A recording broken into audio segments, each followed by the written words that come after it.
Trapped by Michael Northrop, Chapter 8. A half-dozen swears crackled down the line where we were sitting. F-bombs going off like fireworks. And then one by one, cell phone screens popped on and hovered in the darkness like oversized electronic fireflies. "Check it out," said Pete as he activated his flashlight app.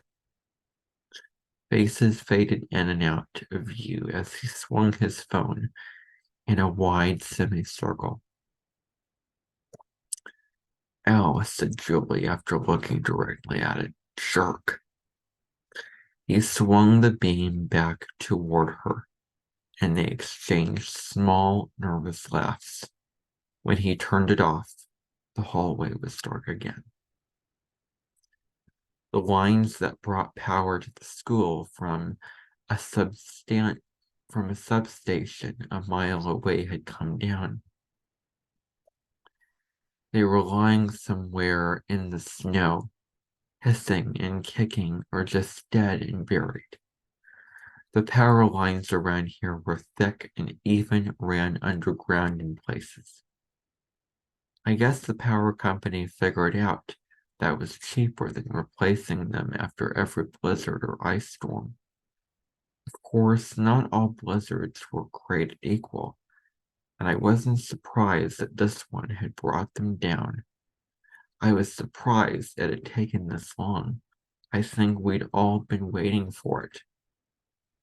"What just happened?" asked Julie, though it was pretty obvious.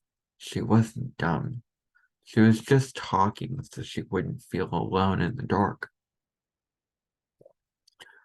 Most of the others joined in, but not me, not right away. I needed to think about this, figure out what it meant.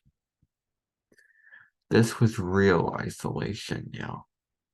They wouldn't even be able to see the school from the road, to see the lights on and realize that people were stuck here.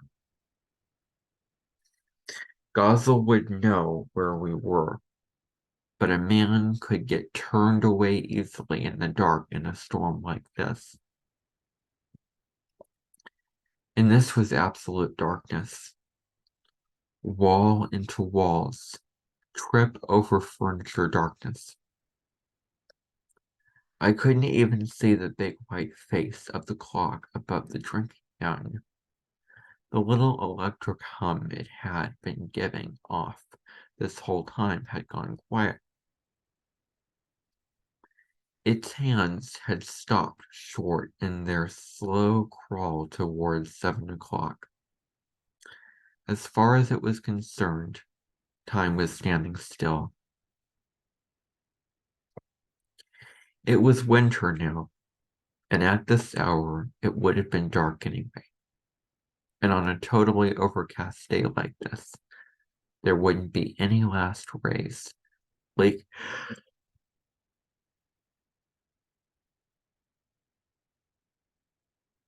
And on a totally overcast day like this, there wouldn't be any last rays leaking over the horizon. I've heard that in the big cities it never really gets totally dark like this, because of all the headlights and streetlights and all of that. But we weren't in a city. We weren't even near one. Our power was out and we couldn't even keep one set of headlights lit and above snow level. We were in the boondocks, the sticks, the butt end of nowhere. It seemed like I should still be able to see the snow. I mean, it was white as the thing could be, but there was no light for it to catch now, and it was invisible beyond the black sheets of safety glass. It was still falling, though. You could just sort of sense it out there. You know how sometimes you can tell that it's gray and rainy outside, even if you're not near a window? You know how you can just feel it somehow and it sucks the energy right out of you? That's what this was like. except it wasn't rain and it wasn't draining as much as suffocating. It was like being slowly buried by something quiet and heavy. It was like a cold hand reaching out for your neck in the dark.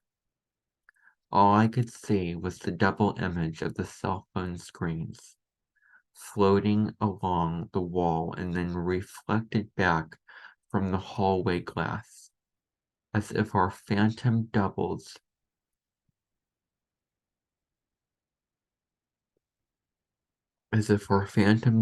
were sitting and facing us 3 feet away. They flicked on and off, but after a while, they were mostly off. Then there was nothing left to do but sit there on my couch, thinking dark thoughts. I guess I was sort of wallowing in it, but then I snapped back into the conversation going on around me, because Krista said something that I hadn't thought of. What about the heat? Oh yeah, I said. Will it stay on? She said. I think like the flame or whatever keeps burning, I said. Like on a gas stove, I mean. It's probably lit electronically. It's not like there's some dude down there with a match. But once it's going, I think it keeps going. But it doesn't keep going like constantly, does it? Said Krista. Yeah, said Julie. Doesn't it go off, on and off?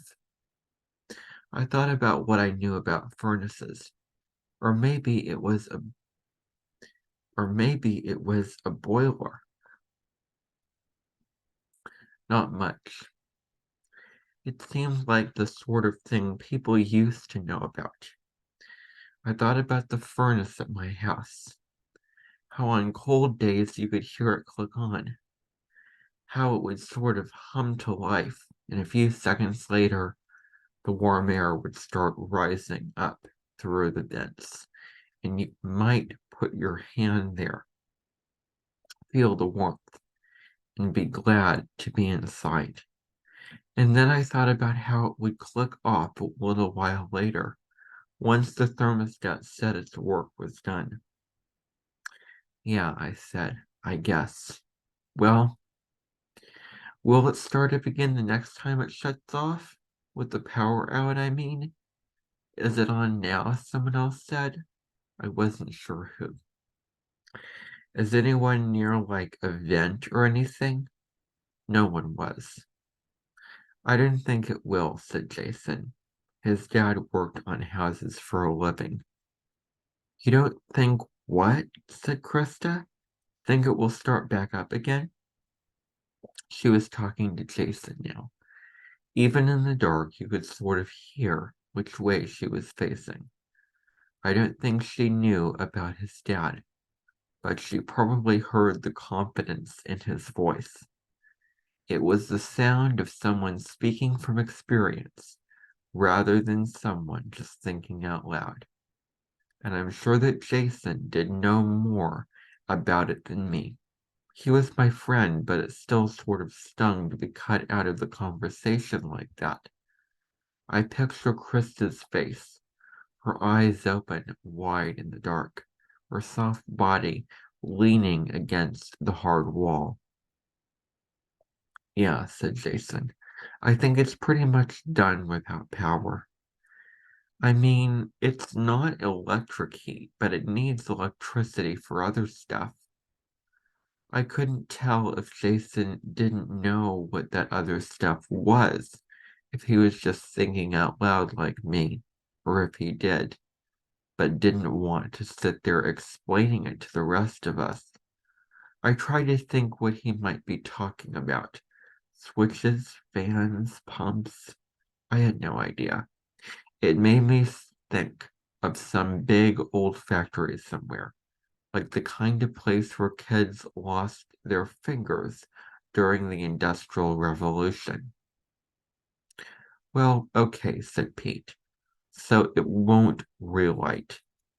Can't we keep it from like clicking off in the first place? You mean like the thermostat, said Julie, like at home? Yeah, said Pete. Couldn't we like open a window next to it? The heat would keep going then, right? Doesn't anyone know where a thermostat is? No one did. At least no one said so. I realized that we hadn't heard anything from Les in a while. I wasn't even sure he was still over there. I hadn't heard Elijah either, but I was too concerned about where he was. Wait, said Pete. He said that a lot. We can use my flashlight app to find one. It seemed like a good idea to me. Find a thermostat and keep it cold. Of course it wasn't. Won't matter, said Jason. Why not? Three of us said at once. Hello, he said. It felt a little unnecessary. Yeah, we said. The thermostats are electric. What does that mean? Said Julie. And then she got it. Oh, no power, no heat. Well, said Pete, we are really and truly screwed. I tried to think of something to add, but I couldn't even do that. I felt angry and helpless and stranded, all at the same time, and then I heard a laugh. It was soft and sort of under the breath, but someone was definitely laughing. At first, I thought it was Les, and I was going to tell him to shut his face. He can't punch what he can't see, right? But then I realized it was Elijah, and that just creeped me out. A few seconds later, Les joined in.